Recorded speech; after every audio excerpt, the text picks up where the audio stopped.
Sorry, I was a little late getting here tonight. You know, my dog, he started trouble again. I mean, I got a dog, he tries to run the whole house. Well, the other night he started trouble. He went over to the front door, he started to bark. I went over, I opened the front door. The dog didn't want to go out, he wanted me to leave. I tell you, that girl introduced me, she was telling the truth, you know. I mean, I don't get no respect. No respect at all. Well, the other day I was standing in front of a big apartment building. The doorman asked me to get him a cab. I don't get no respect from anyone. Every time I get in an elevator, the operator says the same thing to me. Basement? Same thing to my wife, no respect. Every time I leave the house, she tells me to call her in case something goes right. I tell you, after a while, you don't know who to believe, you know? Like in my neighborhood, there's a bank on my block, you know? They got signs all over. At this bank, you have a friend. Last month, I was 2 payments behind. My friend took away my car. I tell you, in my neighborhood, they take everything, you know? Hey, even everyone is tough. I told you before, it's a tough neighborhood. Even the people in business, they're tough. I can tell the way they advertise. Why, in my block, there's a funeral home. In this funeral home, if you want to have somebody's funeral there, they supply to death.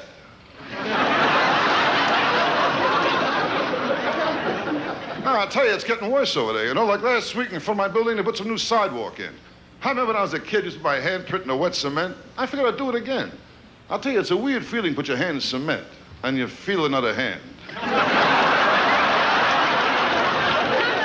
a neighborhood, I'll tell you. Oh, there was one cop there that's really tough. Oh, there's one cop there. There was trouble the other night. I saw this cop. This cop was so tough, I saw him fired 3 warning shots. Into the guy he was warning. You've been a great crowd. Drop it again, will you? I'm always around. How you beautiful people.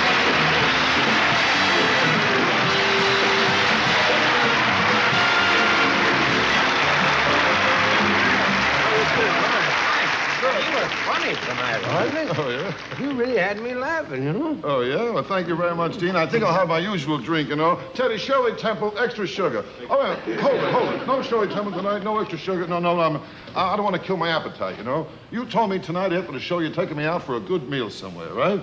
Well, it's a small place. I left plenty of room, you know what I mean? Because tonight I even skipped dinner at home. Oh. My wife's cooking was a relief. I'll tell you, Dean, with my wife's cooking, it's a pleasure to brush after every meal, you know? You gotta think, I don't wear funny hats up here. This is it, you know? Well, anyway, tell me, where you taking me tonight? Where you take me to eat? It's a small place. It's home cooking, that's all. Oh, nice good. Place. Home cooking, I love it. I thought you were gonna take me to some classy restaurant, you know? I mean, of all the restaurants, the real classy ones, they give me the most trouble, you know?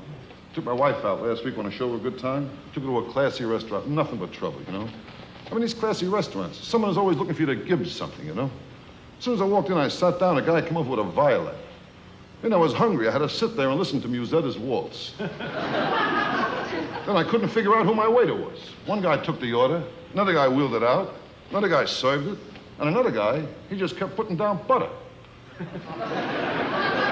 The whole meal, I couldn't relax. They all kept hanging around watching me, you know. Every time I looked up, one of them leaped at me. Yes, sir. I said, I want to know. Just look. What do you want from me, huh? On the way out, they were all waiting for me and smiling, you know. The guy who wheeled it out was smiling. The guy who served it was smiling. The butter man was smiling. And Musetti's waltz was there, too. Now, him, I wanted to walk right by. I didn't ask for no violin, you know. My wife said it isn't right. You got to give him something, you know. So I got him a job at a wedding.